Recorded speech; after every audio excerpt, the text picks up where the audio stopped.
Hey, Dr. Cowan, welcome to the Easy Conversations podcast. Thank you for joining me today. I'm really looking forward to understanding the role of alternative medicine, not only for myself, but also for the listeners, because there's a lot of focus on that. But I don't think people fully appreciate the role alternative medicine plays and some of the impacts we're seeing in society today with chronic illnesses and immune issues. So I'm hoping to uncover that. But before we jump into that, I do want to give you an opportunity to share with the listeners a little bit about yourself and what's brought you here, especially including your background. Okay.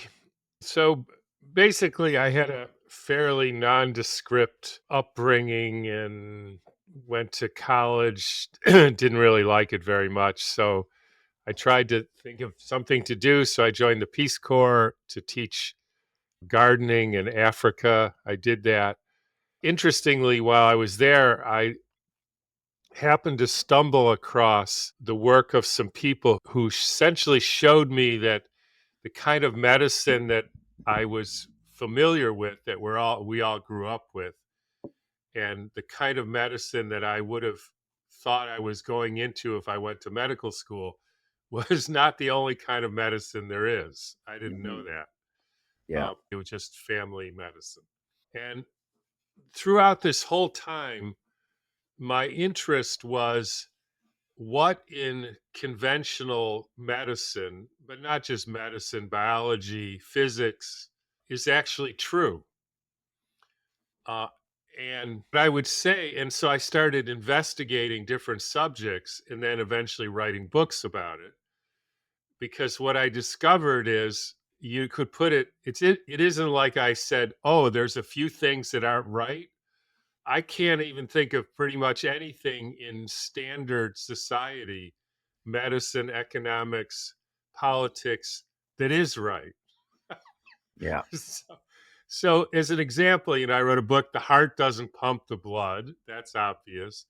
Blocked arteries don't cause heart attacks, even though there's a $50 billion a year industry to unblock people's arteries so Hmm. they don't have heart attacks. Cancer has nothing to do with genetics.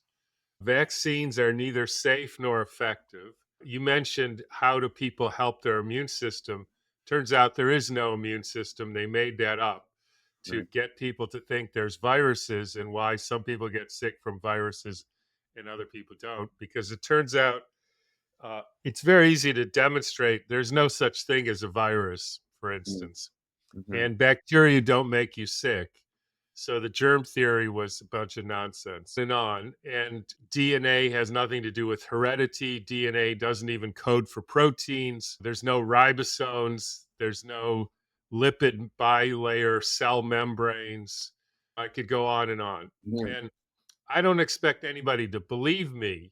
But the problem, as I see it now we're almost 50 years into this quest, is we live in a profoundly scientifically illiterate population. Hmm. And unfortunately, some of the most illiterate people are the medical doctors and the scientists. And my hypothesis, I guess you would call it, is that's a problem. Hmm. Yes.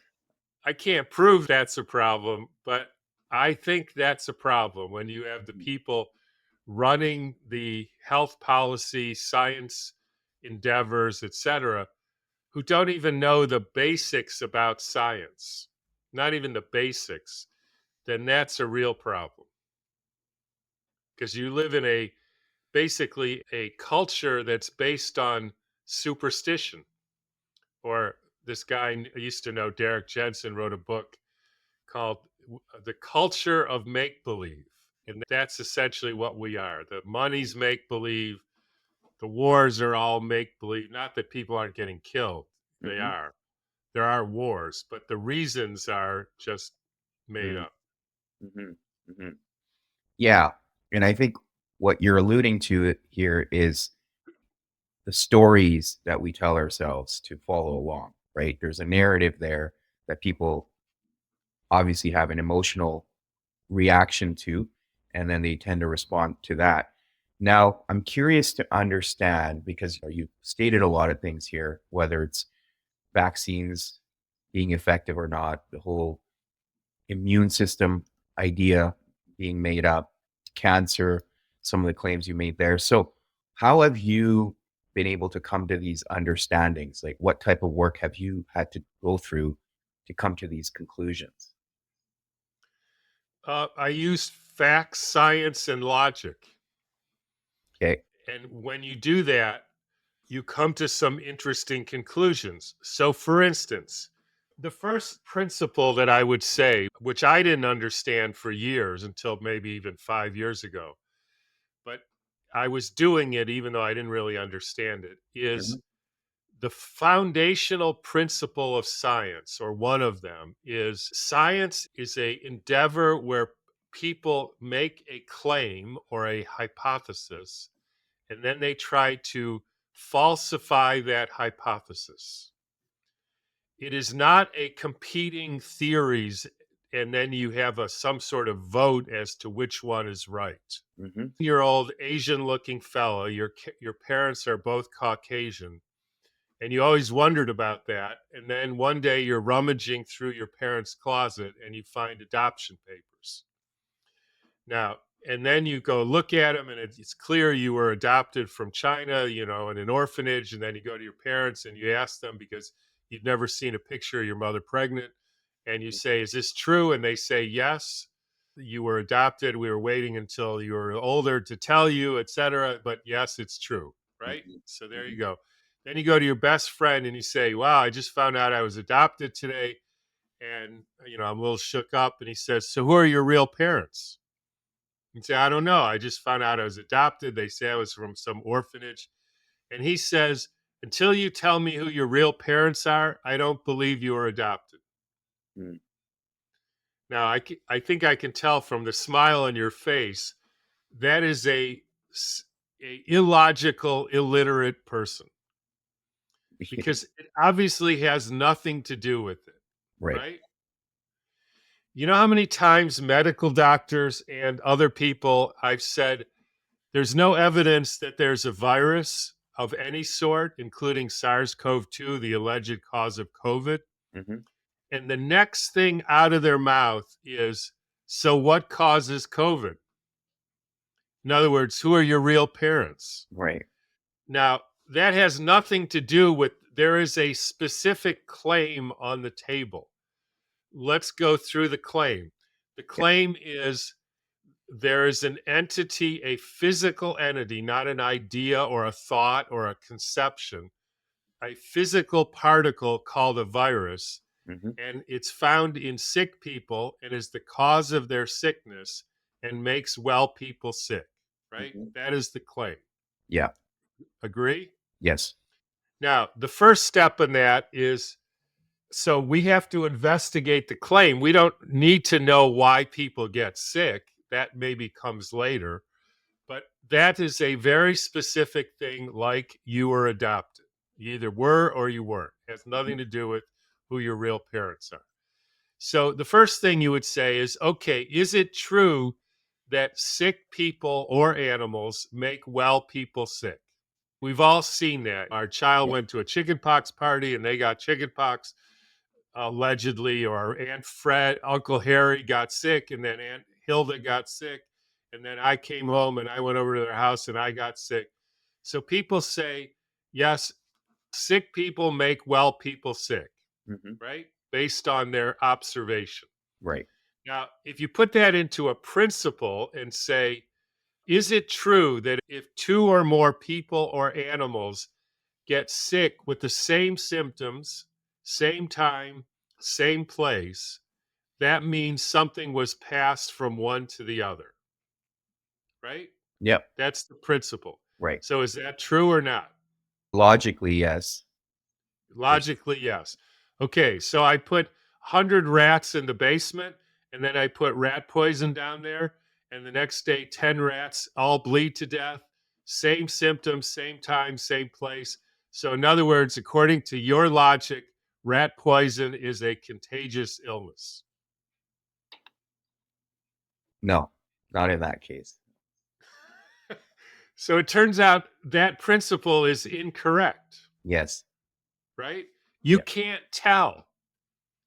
Just because two or more people or animals get sick with the same symptoms in the same time in the same place, that is an observation which has many different possible explanations. Fair enough. Could be a virus, could be a bacteria, could be something in the air, could be emotional, could be biological resonance, whatever the hell that is, could be a lot of things. Hmm. So if you want to sort that out, you have to run a scientific experiment where the sick people are the independent variable. In other words, you put same room, same emotional thing, same everything.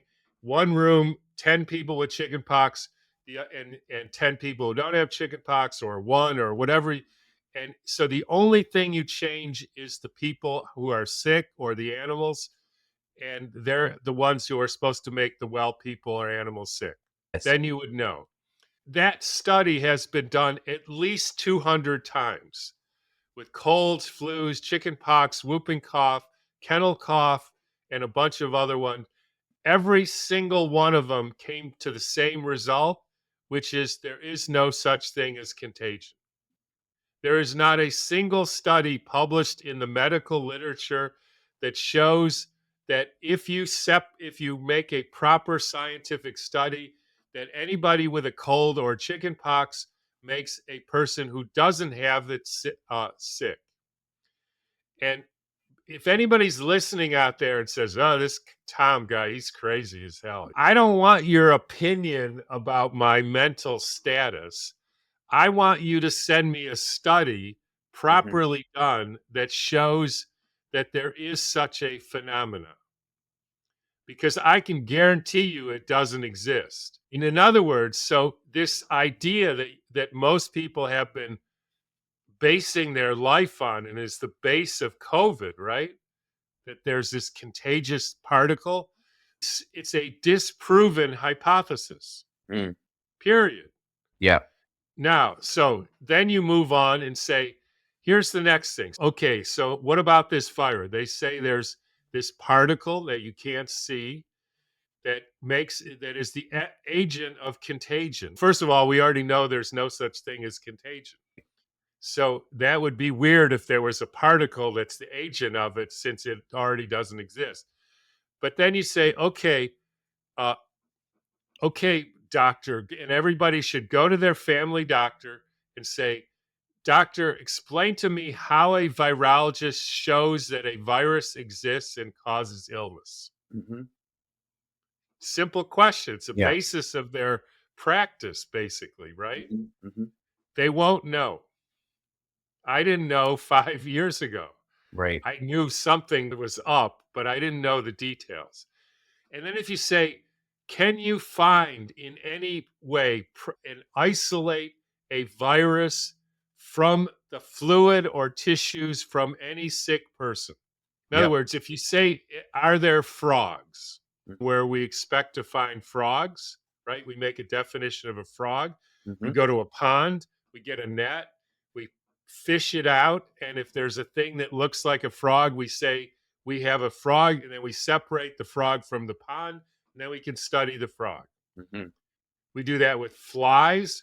We do it with nanoparticles. We Hmm. do it with chemicals. We do it with everything. The only difference is how we separate it or how we find it, right? A cat you would find a different way, and a frog this way, and a bacteria this way, etc. You say, how can you do that with a virus? Go to the ecosystem, in other words, the fluids of a sick person, and isolate out a virus from that person, or the fluid from a chickenpox vesicle. Here's statement number two. That's never been done. So that's weird, right? Hmm. Because that's how we do it. Right. And nobody has ever taken a particle that you could call a virus from the fluid of a sick person or animal and shown that it exists. So you could say, how do they do it? What's the basis for the claim Hmm. that there is this particle? So here's how they do it. They originally, 1954, they took somebody with who they said had measles, right? Right. Had snot and fever and a rash, took some snot out of them and didn't look for a virus, didn't purify anything, just took the snot, put it on a growing culture of monkey kidney cells. And then they put into that culture antibiotics, which are poisonous to kidney cells. They took away the food from the growing culture, right? And they added fetal bovine serum and a few other chemicals. And then they watched, and the culture died, the cells died. And they said, that's the proof there's a virus. That's the proof of the isolation of the virus. And then, interestingly, the guy who did it and got a Nobel Prize for this, guy named Enders, did the same thing, except he didn't put anything from anybody with measles, right? So he put the calf serum and the antibiotics and took away the nutrients from the cells. And he says the cells died in the same way. Now that's weird because he just proved that it had not only nothing to do with a virus, Mm-hmm. it had nothing to do with anything from the person with measles, Mm. right? Because the Right. thing died anyways. Yeah. And that is called the viral culture. And that is the way that we isolate viruses to this day. That's how SARS-CoV-2, measles, chickenpox, smallpox, HIV, herpes, Mm-hmm. all of them have been Ebola, monkeypox have all been isolated in this way, which has been proven over and over again to be bogus, anti-scientific nonsense. And so when you say, how do I know there's no Yeah. virus? The official way to say it is when you look at the technique they use to prove there is such a thing, it's wrong. Right. So there is no evidence, zero, that anybody has ever found this particle. It's never been isolated from a sick person. Therefore, we don't know whether it has a genome, right? Mm-hmm. And you don't know whether invisible flying unicorns have wings Right. because they don't exist. Yeah. And until you can show me the invisible flying unicorn and prove it exists, I don't believe that you know that it has hoofs or wings or anything Mm-hmm. because it doesn't even exist. Right. You can't say that something is a piece of something until you show that something exists and the piece. So any PCR test, antigen test, antibody, etc., is totally bogus. And to finish with your question about the immune system, Mm-hmm. see, the way that science works is they make a claim, the claim gets falsified, and then they come to a fork in the road. Yeah. They can either say the whole thing is bullshit, so let's forget about it, Mm-hmm. or they can make up another story to keep the thing going. Right.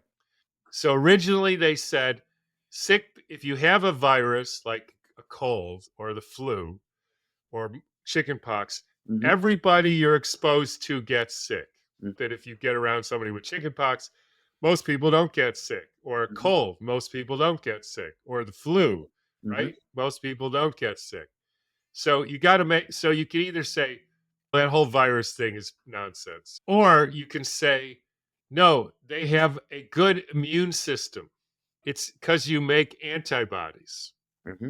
right? Yeah. And if you have antibodies, then they protect you against that virus. So here's the story with antibodies. So, in other words, you make these chemicals called antibody, you get measles, you make measles antibodies, you never get measles again. You get the cold, you make the cold antibodies against the cold virus, and then you don't get a cold ever again, except sometimes you do get a cold. So the antibodies don't work so well, Mm-hmm. right? And then you get chickenpox and you make antibodies and you never get chickenpox again, except sometimes you get shingles. So that's like chickenpox, but that's because the antibodies wore off. Mm-hmm. And then you get HIV and then you make antibodies, right? So that means you're immune to HIV and you'll never get sick from HIV. But then they tell you if you get HIV and you make antibodies, that means the virus is going to kill you. And I remember hearing that in medical school and thinking, wait a minute. You just told me 10 minutes ago that if I make antibodies, I'm immune for life. Mm. And now you're telling me that if I make antibodies, that means the virus is going to kill me without any explanation as to, like, how does the virus know that you Yeah. made antibodies? Or how does your body, what is it, made the wrong antibodies? Nobody knew. So they just said, we don't know. So now if you, the virus is smart.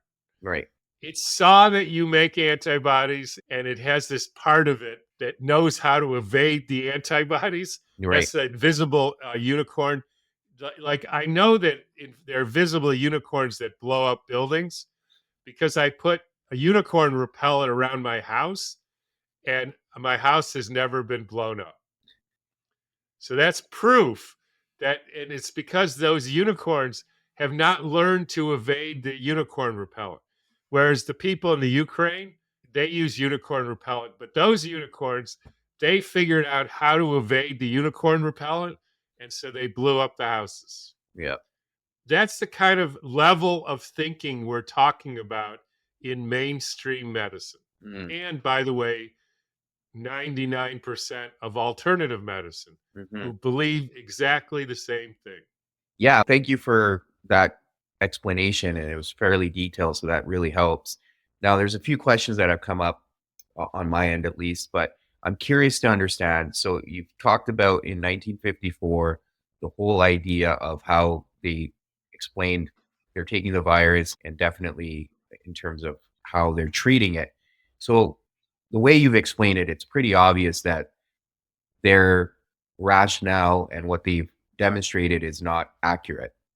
So why has it not been challenged for all these years, like 7 years, for example? And why are we still believing these explanations? It's, in a way, it's an irrelevant question. It's also a good question. Hmm. Uh, so, for instance, we wrote something called a viral challenge, me and a bunch of my colleagues. And we Yeah. said, okay, if you think that putting snot from somebody who you think is sick with a certain illness and seeing that the tissue breaks down proves there's a virus, let's do a series of studies where you take snot from people who are sick, people who aren't sick, no snot, and put it on the culture and see what happens. And we did that. Hmm. And we put exactly the same thing happened, whether there was snot or no snot. And then we said, okay, let's do this with a virus. See, we did it on our own. We paid for it and everything. And then we said to Kennedy and all the health freedom people and all the virologists, let's do this study and show the world. And what do they say? No. Mm. We said, well, show us where these studies have been done, because this is the way you would prove Right. whether it's valid or not. If you think it's the snot, then do it without the snot and see if the same thing happens. They refuse to do it. Care. Hmm. They've got too much invested in that this is the way it works, and there's money and there's power, and they're delusional anyways. And so they don't want to do it. Hmm. Hmm. And that's what I mean by they are scientifically illiterate. They cannot figure out. See, so what's the difference with me? I went into this thinking, I don't care whether there's a virus or not. Hmm. If there's this particle and you can find it from people who are sick and you squirt it on people who aren't sick and it makes them sick, I don't care. Hmm. Right? What difference does it make? Then Yeah. you have to figure out how to kill the virus or inactivate it or protect. And if there isn't, you don't have to worry about it because it doesn't exist. So you do the studies and it doesn't exist. I'm done. Yeah. I don't have any financial stake. I don't have any intellectual stake. I don't have any emotional stake in this. Like, you're telling me my worldview is wrong and I cannot deal with that.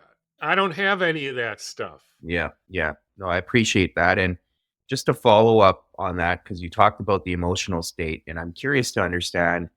because you said there's no logical explanation for, say, you and I are sitting in a room together and you have a cold. And if I catch this cold, you said there's really no contagion there. So what's the explanation of sometimes people catching colds and others not catching cold? Nobody has ever caught a cold. Uh, what they have sometimes is they express the same symptoms at the same time in the same place. Now, in order to understand your question, you have to understand the nature of why living beings, particularly animals and people, express symptoms. So here is the biggest psyop of all in medicine. People pay attention to this one because this is the big kahuna. Okay. That which we call diseases or which are described by a set of symptoms, right? Snot, cough, fever, don't feel good, tumor, can't remember your wife's name, so you got dementia. Yeah. All those things, those symptoms are your body's attempt to heal. Hmm. They're not diseases. And that's what we got wrong. So, how did I come to that? Yeah. So let me ask you this. Let's say you get a splinter in your finger, right? Yeah. You don't take it out because you don't feel like it. What happens next? It starts getting irritated, gets worse. And you make pus, right? Yeah. And so is the pus, which I learned in medical school is an infection, right? Is that the therapy or the disease? Based on your explanation, that would be the therapy. Not my explanation. You got a splinter in your finger, your body makes pus. Is the pus a disease or is it the therapy for the splinter? It's a therapy for the splinter. 100% sure? That's my guess. Right, I agree. Yeah. It's not a disease, it's your body's way of getting the splinter out because you didn't take it out, Hmm. right? Yeah, correct. Once it gets the splinter out, the whole thing resolves. Okay, next one. You go to a place and they're spraying chemtrails and crap in the air and glyphosate in the air, and it gets in your lungs, and your body makes mucus and liquefies tissue and a fever, and then you get a cough. Are that is the mucus and the cough and the fever? Is that the therapy, or is that the therapy for the debris you got in your lungs, or is that a disease called bronchitis? And cough medicines to make sure you stop getting that stuff out of your lungs. Hmm. And now you've got a problem Hmm. because your body tried to get it out and now it couldn't because somebody stopped you. Now you Hmm. got a lung full of debris, Hmm. right? Yes. Now, here's another one. Let's say you have a house. A lot of people have houses, right? And somebody comes and puts a bunch of stinky garbage in the foyer of your house. What would you do with that garbage? Remove it. How? Throw it out. Take it out. What's the first thing you would do? Well, pick up if it's garbage, collect it, put it in a bag, and take Put it it out. in a bag, Yeah. right? Take it out to the Yeah. garage, and then the garbage comes and you take it out to the curb, right? Yeah. Very obvious. Yeah. First step, put it in a bag or a can. So somebody puts a whole bunch of stinky garbage in your body, like glyphosate and chemtrails and all kinds of stuff, right? Hmm. There's thousands of different poisons. So what's your body going to do? First step, Put it in a bag. put it in a receptacle, Yeah. right? That's called a tumor, otherwise known as cancer. Is the cancer a disease or is it the same as your is it was that a disease when you put your that garbage in the garbage bag? No, it was a It's response. it's the remedy for stinky garbage, Mm. right? Yes. So then you take it to the garage and then you take it out to the curb. And then the next day they put more garbage until you can't, your garage is full. And then you put it in the spare bedroom. And then they say the garbage metastasized from your and moved and crawled from your garage to your spare bedroom. Mhm. How did it get there? It crawled through the hallway. Mhm. So how did the tumor get from your breast to your lungs or your liver? It goes through the bloodstream, right? That's what Yeah. they say. Can you show it to me, the tumor cells in the bloodstream? No. Why not? Because we can't, Right. like that's a stupid question. Yeah. All right. How do you know it got through the bloodstream? How else did it get to the liver? Same as your garbage. How did it get from the Right. garage to the spare bedroom? And then it goes to the spare bedroom, and then there's more garbage, and then you put it in the kitchen, and then the bedroom, and then the living room, and then you can't live in your house anymore, so you move. And that's the same thing we do with cancer. You have it in one place, it goes to another because you get more garbage. And Mhm. what's the treatment for cancer in conventional oncology? They put more garbage, Right. and then people die. Mhm. That's why this, how one thinks of this, me is everything. Mhm. Now, getting back to your question. So we already know that if you're in the same room with somebody and you express symptoms like you cough, that's a good thing, right? Because Yeah. you had something in there that you needed to cough out. So maybe there's a phenomena between people that they're able to communicate like women do with menses and yawning and laughing and being happy. People can communicate words energetically Mhm. that says now it's time. There's a bunch of, turns out, rashes, which they called measles and chickenpox, were because of arsenic in the wallpaper, that they wallpapered with arsenic based in the glue, and it would outgas. The children would breathe it in, and then they would express it through their skin. And that expression through the skin is the therapy for breathing in arsenic. And that's why it seems like it's contagious. Now, here's the thing. Is that the explanation always correct? Probably not. There's probably, it's complicated. And so you don't want to get into a debate about which is true. Mm. You go back to, it's, you're adopted, right? Yeah. It's not a virus. And, and if you do a study to put with chickenpox or the cold or flu, you don't see contagion. That is not the explanation. Mhm. So you have to look for something else. And the best guess is we got totally incorrect what disease is in the first place. And so the entirety of conventional medicine, and like I say, 99% of alternative medicine, is your knee hurts, it's inflamed, you give something to stop the inflammation. Mhm. It's not you have deposits building up in your knee because you ate calcium supplements or ate crappy food. So Right. your body makes inflammation using warmth to dissolve the deposit, and it does hurt, but that's towards resolving the problem. And that's how your body heals. Mhm. And it doesn't matter whether you give them ibuprofen or turmeric, it's still, the thinking is still inflammation bad, get rid of it. Mm. And you never heal anybody that way. Yeah. No, thank you for that. And what I'm hearing from you then is the body is resilient and it has a natural mechanism for healing. But unfortunately, we tend to try to find a quick response or just respond in general to whatever's going on and interrupt the natural mechanism that's taking place. And in our Western medicine world, we tend to put all these substances into our body, to your point, which may be blocking that mechanism and causing more issues. Is that 100%. That's all they know how to do. right? It's a thought disorder. Yeah, right, It's, they think if you're coughing, cough bad, get rid of cough. right, That's the intellectual foundation of this system of medicine, right. which is absolutely superstitious, childlike, anti scientific nonsense. And No, it's all because there's a lot of reasons for it, historically, etc.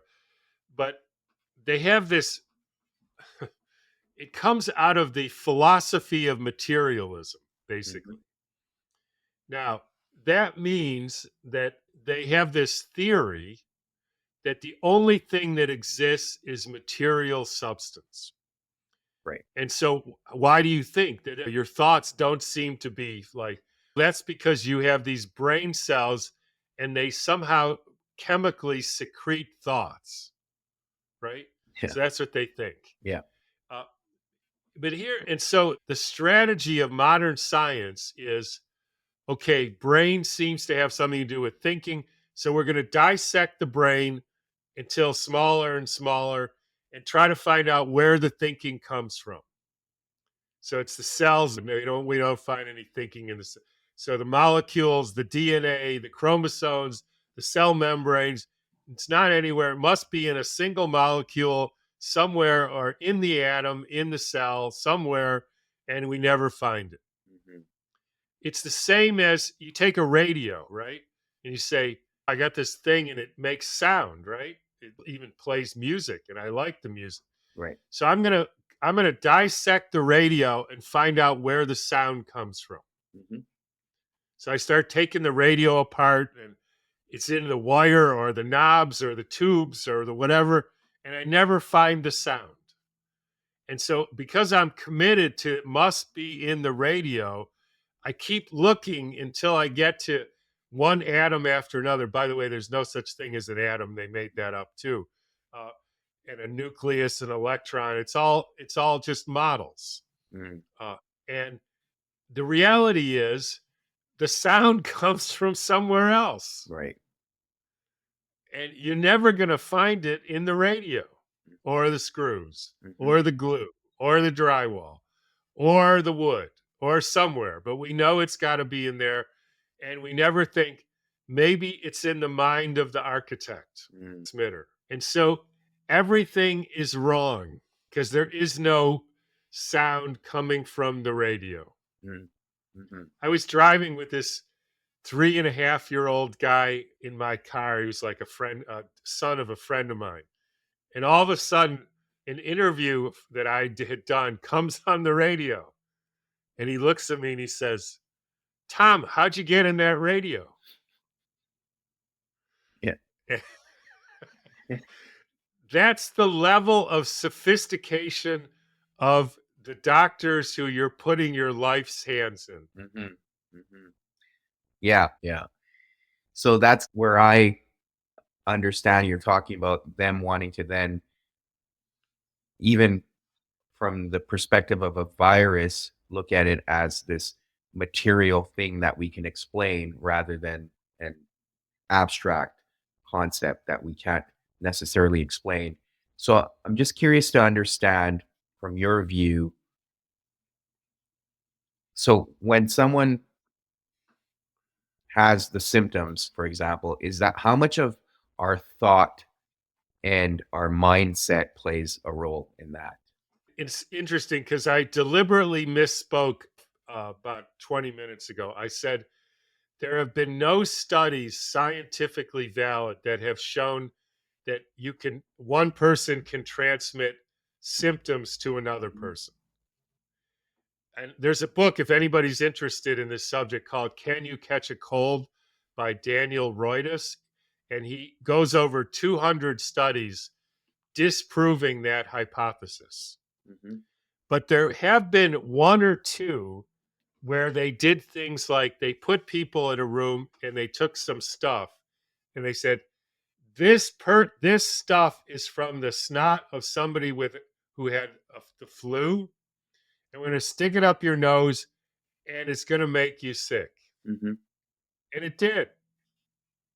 Interestingly, then they would say, oh, they would go the next, so the person would have a fever and sweating and all the whole bit. And then the next day they would go to him and say, oh, by the way, it turns out you got the placebo and it was just, like a bunch of saline. Yeah. And so it wasn't from anybody. Was within 24 hours, they cleared up.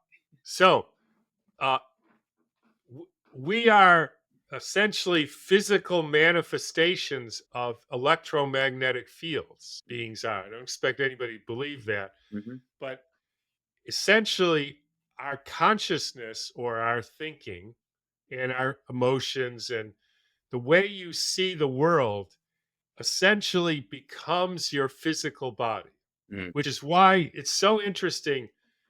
Almost everybody I talk to who has really come to understand there are no viruses, bacteria don't make you sick, there is no contagion, parasites don't even exist, basically, except worms. They are a kind of parasite. They exist, but they actually there to help you, not mm, hurt you.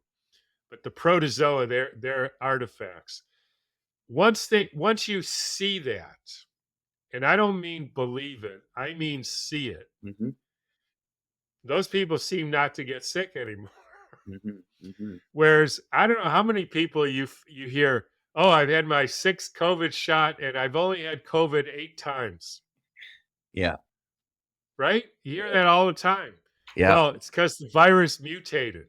Mhm, So here's the thing, everybody. If you want to get sick a lot in like COVID and monkeypox and Ebola and all that stuff, the best strategy is to believe that they will make you sick. mhm. If that's your goal, which is not my goal, but if it is your goal, Right. there's a very clear direction to take. Mhm, Just deeply believe in it and run your life as if it's true to kill the virus. Even though you can read a paper called HIV, a virus like none other. The Perth group proves there's no such thing as HIV. mhm, I can go into that, but it's a little long winded. So, anyways, he believes in viruses, right? So mhm, he spends his career. And so naturally, when COVID hits, he believes in viruses. So he goes out and gets COVID shots. After the second booster, next day, 50 some year old guy, otherwise good health, dead in his bed. mm. He had a stroke and killed him. People ask me, so why did he die? The COVID shot, right? Yeah. Caused blood clots, killed him. No, yes, but he died because he believes in viruses. Mm, If you believe in viruses, beliefs lead to actions. mhm, A reasonable action, if you believe in that story, is to protect yourself mhm, against the killer virus. mhm. So that's by a shot. Right. And that actions have consequences. Shots have stuff in it, cause you to get blood clots, then you die. Mhm, He died because of a belief system. mhm. Most people, that's the real cause of death. Right. They believe all manner of nonsense. Yeah. And that's something I've talked about on this podcast because I during COVID I was very curious because a lot of people that I knew, and again, I I wish there's a study that comes out, but people that actually believed it and were fearful of COVID in my social circle, I was observing that they were the ones getting the symptoms, whereas some of us that didn't really it didn't make a difference to our life one way or the other. We were fine. That That all the emotion time. yeah, that emotional state. So I'm also curious to understand from your perspective, is cancer also a manifestation of one's emotional state, or is it more than that? What are your thoughts with like how does someone show because we all have cancerous cells in our body, but how does one actually show the symptoms over someone else who doesn't? Cancer is your body's way of bagging garbage. Now, the trick is you don't want to make things overly simplistic and Mhm. therefore incorrect. Right. So, what is garbage, right? Garbage includes garbage food, Yep. right? Garbage water, garbage chemicals, garbage thoughts, garbage emotions can't be garbage, but when you identify with Right. emotions and you fix them and they start running your life instead of just being something you experience, Mhm. then they become garbage emotions. So, in my whole career, if anybody ever so Tom, do you think such and such has an emotional component? Yes. Do you think such and such has a physical component? Yes. How come you keep saying that? Like, no matter what illness I say, I would say it has an emotional and a physical, whatever that means. Mhm. component. And I would say, okay, show me where your emotions or your mind starts and your body ends. Tell me where that is, because I don't see it in me. So, which part of that is physical and which part of that is spiritual, meaning not physical? Right. I don't know. Yeah. There is no separation. Hmm. That itself was a superstition that a guy named Descartes Yes. he foisted on the world to throw you off, Right. basically. And so now all the scientists believe it, and they start trying to figure out which part of you is physical. Hmm. It's a stupid question. Hmm. Yeah. One, I think that's the idea of like around separation, because in our society today, we've become so separated that a lot of these are self-induced issues. And one of the things you touched on earlier is our basically our thoughts can create our reality, right? So from a like the physics standpoint.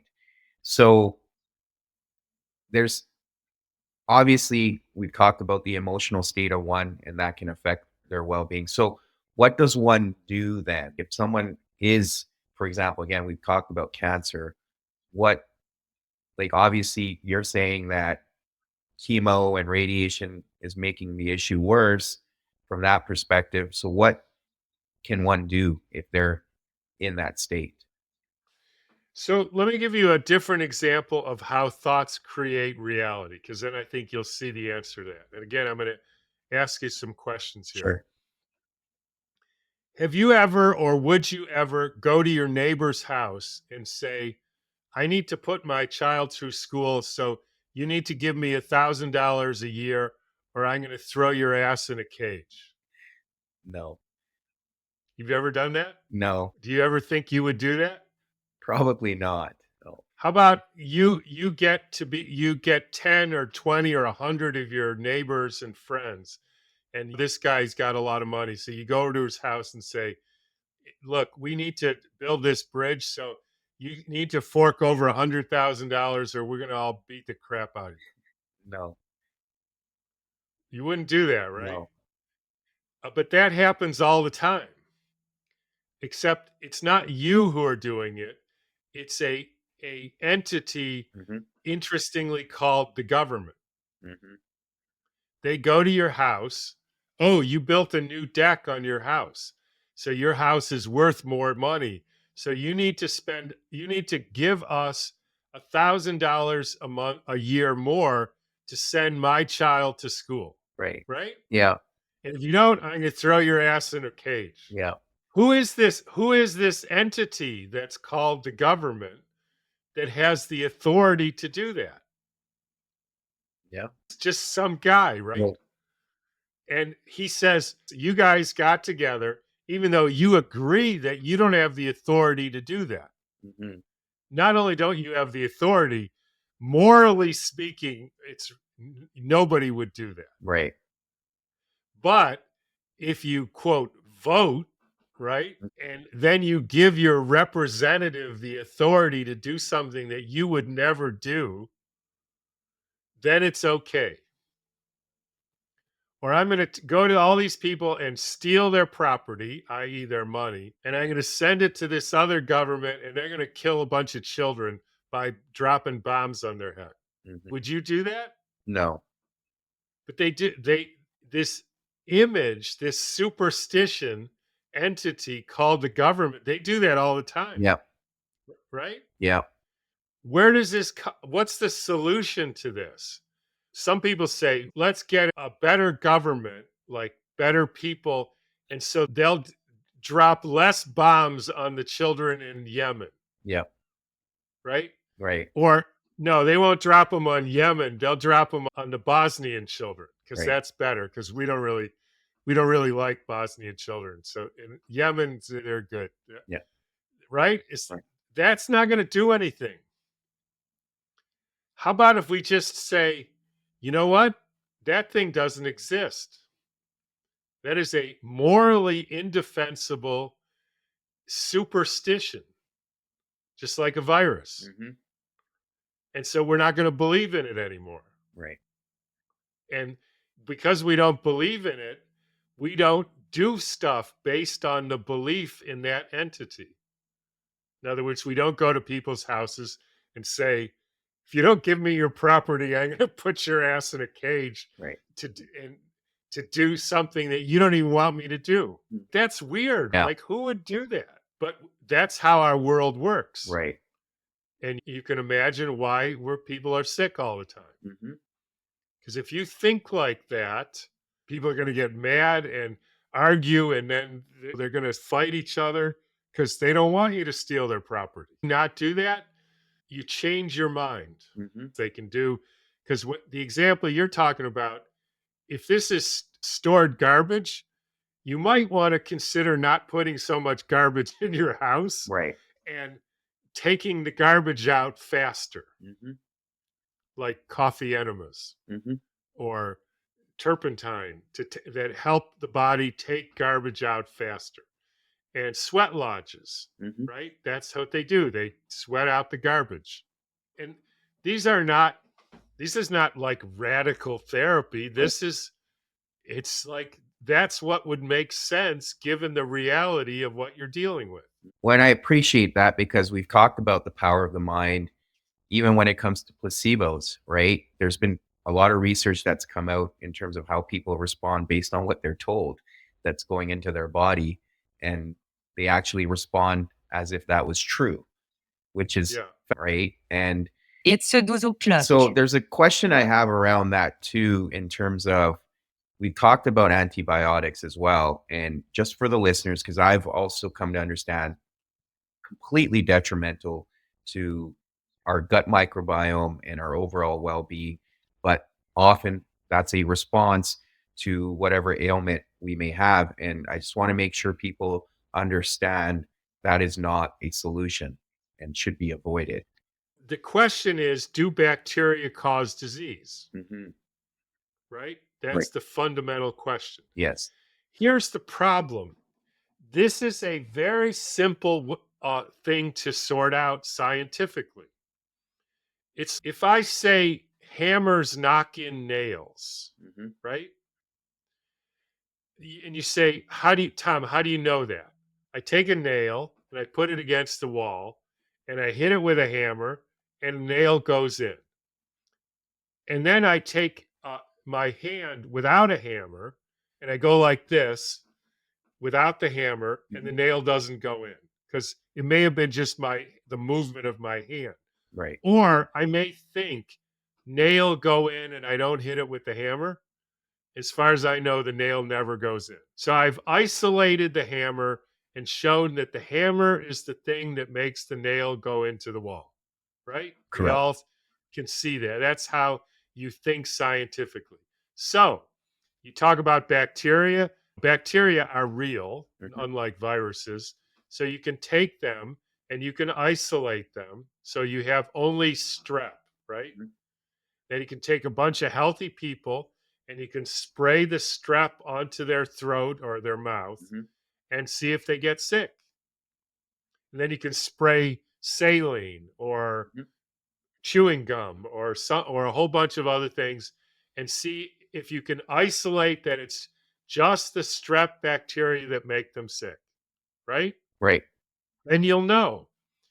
Here's uh, revelation number 3, or I don't know what number we're on. There is no study in the scientific literature that has isolated bacteria and exposed people or animals in the normal way and shown that they get sick. Hmm. And if you disagree with that and you think bacteria are making you sick, I don't want to hear what your Aunt Bessie said or what you saw from or your doctor. I want a study showing that's how it works. Hmm. I guarantee there is none. Therefore, that is not the role of bacteria, Hmm. period.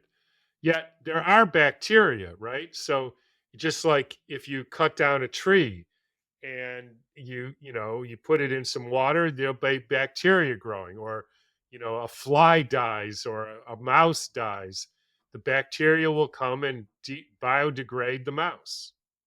Right. Did the bacteria kill the mouse? No. Maggots eating dead dogs, right? I've never seen that, but I've heard that. The maggots, did they kill the dog? No.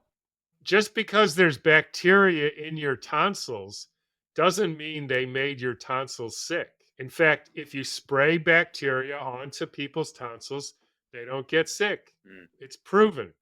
It must be that something is making your tonsils break down, and the bacteria, thanks God, come and help biodegrade the tissue so you can make better tonsils. Mhm. And if you kill them, it will stop that process. You will think you're better, but in fact, now you have nasty tonsils and something else will happen to you. Mhm. And that's how it works. Yeah. Yeah. So you So touched you on can take them all you want, and all it'll do is you'll build up more and more garbage, and nobody will put it together. Oh, why do I keep getting this? Or why I took antibiotics, the next thing you know, I got this tumor Mhm. because your body said, I got to put the garbage somewhere. Yeah. So what I'm hearing from you is again just another form of garbage that gets marketed differently, right? And speaking of that, you touched on the whole idea of alternative medicine because that's become again, it's becoming a bit more mainstream, but from your perspective, it's still a response to something that doesn't really require a response. Is that a fair conclusion? They treat most alternative doctors and medicine. Not there's difference. Like homeopathy, Mhm. no. They basically most of alternative medicine is just repackaged conventional thinking, Mhm. and they use turmeric instead of ibuprofen. Right. It's no different. Yeah.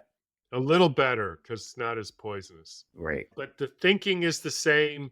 They talk about engineered viruses, lab leaked viruses, and that's the sort of freedom movement and the holistic movement. And yet none of them can tell you how they know there's a virus, Mhm. which is interesting because how do you make a lab created virus out of nothing? Mhm. Yeah. And they're not interested. Mhm. Mhm. Yeah, so I do have a question on that too, because you talked about it at the very beginning, the whole medical doctors and scientists, there's a huge issue there, and they're obviously your peers. So how do you feel about like how do you keep yourself grounded knowing that your peers and colleagues, some of them are promoting a falsified view of how our bodies work? I just do me, whatever they think, and I'll point out why I disagree, Mhm. and I'll let the chips fall where they may. I can't worry about what people think or what they say of me, or Mhm. I couldn't care less. And I appreciate that. What I'm curious about is where do you get that conviction from, right? Where do you get that like how are you able to on in line and not feel like okay, maybe I don't know. you know, I, obviously I'm a bit of a sarcastic guy. yeah, So I've been in conversations with people yeah. and they say, I know you're right about the virus thing. The people aren't ready to hear it, Mm, right? So we have to tell the people what they're ready to hear, and so we tell them it's the lab leak and they should be scared and all that. And I will sometimes say, okay, so let me get this straight because I want to be a good team player. So our strategy is we tell them that we're going to tell them the truth, right? yeah, That's the first thing. right. Then we realize that they can't handle the truth, Yeah, right? yeah, That's ridiculous, right? yeah, And the answer to your question is like I sometimes say, there was one time when I decided not to tell the truth because I didn't know what I was talking about stuff. And I said to myself, I'm never doing that again right. because I don't know what I'm talking about here. Mhm, mhm, So it's it's like Mark Twain said. They asked him why he had such a good memory when he was like 88. He said, "Because I never tell a lie." mhm, Now, if you think about it, if somebody said, Tom, what color shirt do you have on? I'd look down and I say blue. Yeah. And so I'd say green Hmm. or yellow. I don't know because I don't remember. Yeah. Next thing you know, you end up like Bill Clinton and you can't remember anything. Because if you lie about everything, everything gets so tangled up in your mind Hmm. that you can't even remember like your wife's name. Hmm. Anyways, that's how you get Alzheimer's disease. You Yeah. just start lying, and then next thing you know, you can't remember anything Yeah. because it's way too. So, the answer to the question of why I started telling the truth was I didn't want to get Alzheimer's disease. So that meant if my shirt's blue, I just said it's blue, and that's the end of it. I love that response. And fundamentally, it's interesting, right? Because I think anytime I've lied, it's just been really painful and I've suffered Yeah, immediately. So that can also be a motivator because I don't have to believe in the idea that, I mean, God's going to punish me. I just have to realize that I'm punishing myself in the moment. Right. yeah, So, not fun. yeah. It's also incredibly arrogant to think you have the right to decide what somebody else is ready to hear, Mhm. Yeah. to be the arbitrator of what somebody else is ready to hear. I Back to don't the think I whole can do that. notion of money and power that you touched on. So, as we bring this to a close, I'm curious to understand because everything you've shared here is there's an aspect of fear that's being put out there to the general public. And obviously, people respond emotionally to fear. It's a survival mechanism. So, what are your thoughts around that? Because, like you said, a lot of these practitioners are saying we don't want to tell them the truth because they're not ready to handle it. But instead, we're promoting fear. And to Yeah, your point earlier, also, whether it's war or diseases that are being made up, we're all responding emotionally and we're feeling separated from each other, which is a huge issue. that's the strategy Yeah. I want, but that's not my way of going about life. Yeah. Well, this has been a great conversation. I really appreciate you coming on here and imparting so much wisdom on us. It's been really enlightening for me. And I hope the listeners also appreciate your candid approach to everything and transparency. Thank you so much. I could sit here and pick your brain, and I would love to talk to you again in the future and learn more from you. But for Okay. for listeners that want to find your work, and I know you've talked about your books, what are some ways they can do that? Yeah, there's Dr. Tom Cowan, DrTomCowan.com. And the new biology clinic is where we have practitioners who work with real medicine. All right, I'll put that in the show notes. But thank you again. Okay. Thank you.